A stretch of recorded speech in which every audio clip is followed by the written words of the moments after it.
Hello, my friends, my happy law of attraction coaching friends.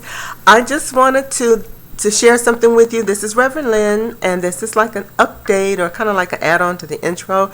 I was out running some errands today, and I remembered a story that I thought might be really interesting for you. Also, something that would really be helpful as you are on your law of attraction journey. It's a way to measure your success and see what's happening with you and kind of self-check or verify what's going on. And this story is something that happened a while back. I've talked about how I went through many changes and transformations and, losses and things during my life. And at one point I was taking food stamps. So I had been on food stamps for a while, and then I moved, and so I had to go back and reapply. And I got off of them for a while, and then I got back on them when I got laid off from my job, and I had to go back and reapply. And when I went back to reapply, it was in a different area. And so, in fact, there were different counties. I had moved from one county to another. And so the rules were slightly different. And this particular time, I got up early because I had to ride the bus. I didn't have a car. I had to let my car go. And I had to ride the bus. So I got up really early, left home about 7 o'clock, and everything was going great. Got on my bus. And it was a simple one-connection trip, about an hour and 15 minutes, so to speak. Get on the bus, make my connection, everything's going great. I have a nice cup of coffee. It's a chilly morning, so I'm feeling okay. And I'm riding, and I'm supposed to get off at this street named Cambridge. And I had looked it up in on the map, online, and it looked pretty straightforward. Okay, no problem. But I didn't know the area that well, so I wasn't sure, if it was a major street with a signal or what the situation was. Anyway, I'm riding, and I get to, a certain area, and I'm still riding, and I know, I'm in morning traffic, so I'm thinking, okay, well, maybe after I looked and saw it was past an hour and 15 minutes or so, I'm thinking, okay, well, this is interesting. So the bus is taking a turn and going down a different street, and I'm thinking, okay, well, maybe it's just a little bit out of the way. Anyway, to make a really long story short, I kept riding and waiting for the bus, because the bus was new enough to have the speakers on it where it calls out the names of the streets. And I kept listening for the name of the street that it was going to stop, because it was a bus stop supposedly nearby, and I never heard the name. So I kept riding, and after about 45 minutes or so later, I thought, we're way out here, and I don't think this makes sense. So I decided to ask the driver. So I went up to him and said, hey, I was supposed to get off at Cambridge, and, I haven't heard the street called, so is it very much farther? And he said, Cambridge is way back about 45 minutes to an hour. We passed that a long time ago. That street should have come up when we turned on Maryland. That was just before the stop on Maryland. And I'm like, oh God, and I'm looking at my watch and looking at and thinking that, the offices get really crowded, because I had planned to be there like a little after 8, and I knew they were going to be busy. And now we're talking, it's going on, it's 9:30, quarter to 10. So I said, well, what do I get off so I can get on a bus to go back? He said, well, you may as well just stay on this bus, because we're going to go back anyway, and I'll let you know when we get to the street. So I'll ride back, and of course it's about 45 minutes. But by this time, the time's getting late. I've been out. I need to be back home by 2. And I'm having all this stuff happening. And I'm thinking, wow, I'm going to be there in the middle of the morning. It's going to be a lot of people there. So anyway, my energy started dropping. Something had happened the night before with my daughter, a mix-up on some money problems there, and she needed money from me, and I didn't have it to give her. And so it was kind of like I had already been a little upset about things. But I had been using the law of attraction. I had really been working, and my energy had shifted. Things were much better, and I was feeling much better. I was seeing progress. Things were happening. Things were good. I knew I had shifted energy. I grounded myself and done all this stuff, and I was doing the work and had been manifesting. So I was kind of puzzled by the sudden drop in my energy and this seeming reversal of direction. So anyway, I got back to the stop. He told me where to get off. I got off, and the building I needed to go to was about a block off the main drag there. So I started walking, and I'm walking, and I'm looking for the address of 3900, and I see 38 something on one side. It's, oh, that must be very close. I keep walking. The next building I see is 3930, and I'm like, well, what happened to 3900? Because the place next to it was a park. So I go into 3930 and ask, where's 3900? She said, oh, that's the building behind us. You have to follow the parking lot around and go to the building in the back. So I did. Turns out, for whatever reason, this particular building faces another street, not the street of the address. It faces another street going a different direction. Anyway, so I get in the building, go up to the second floor to give the guy my paperwork. Fortunately, I had already filled it out because the place was busy. He says, okay, we'll step over there and get in line. I noticed on the wall it says, seniors serve first. Well, I'm 61 years old. I said, well, how old do you have to be a senior? He said, 65. Great.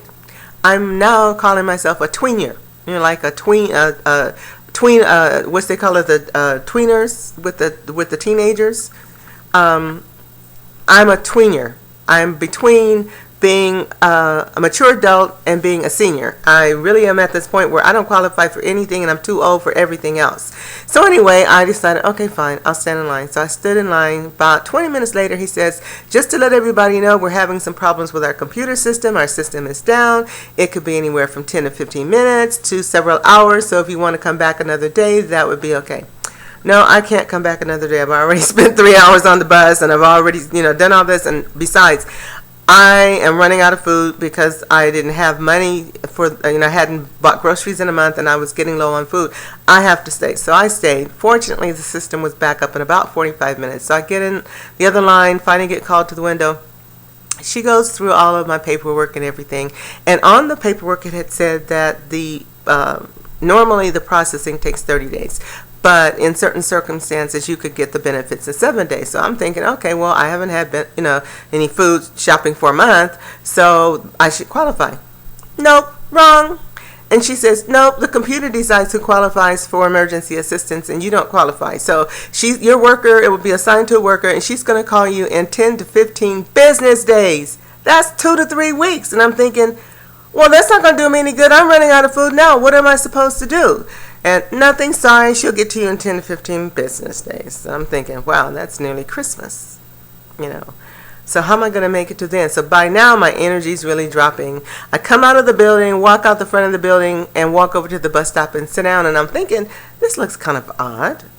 I don't remember this. Turns out that building, like I said, faces another street. I'm at the wrong bus stop. Fortunately, I looked at my watch. I had about 10 minutes to get to the right bus stop, which was down to the corner and then about another half a block down the street. So I rush over to the other bus stop, get on the bus, and I'm riding back.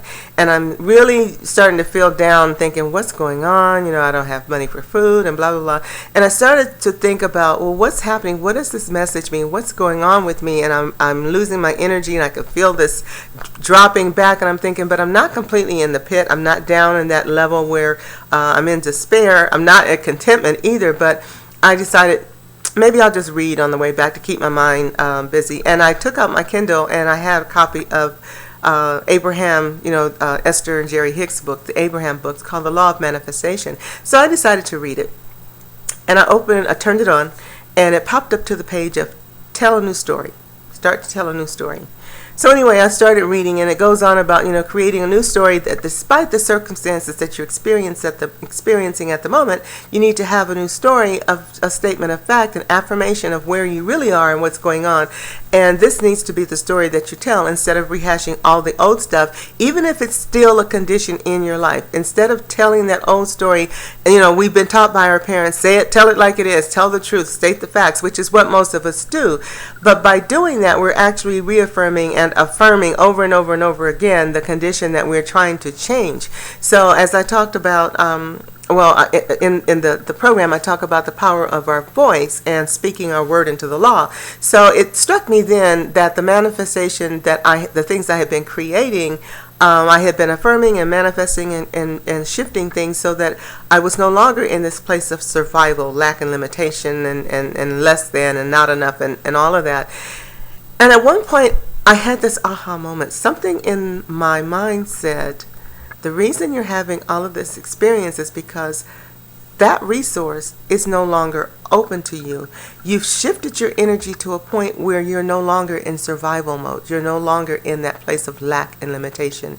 You are no longer in this place of need and desperation. So the reason you're having such a difficult time with making this work for you is because you're out of vibe, you're out of frequency, you're not resonating at that level anymore. So now it's difficult. It doesn't fall into place. It's not working the way it's supposed to. And then I had this one more aha moment, and this made me laugh.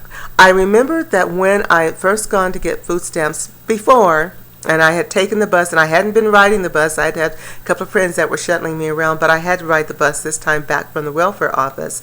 And I got on the bus, and I was riding, and I had checked the routes and everything on the way back. And I got to a stop where I should have gotten off. The guy had told me to take bus 74A or 75A or whatever. And I got to the stop. It didn't have an A or B. It just said 75. And I looked at it, and I thought about maybe I should get off. It's like, no, I don't want to get off and be stuck because I was low on money. So I stayed on the bus and kept riding.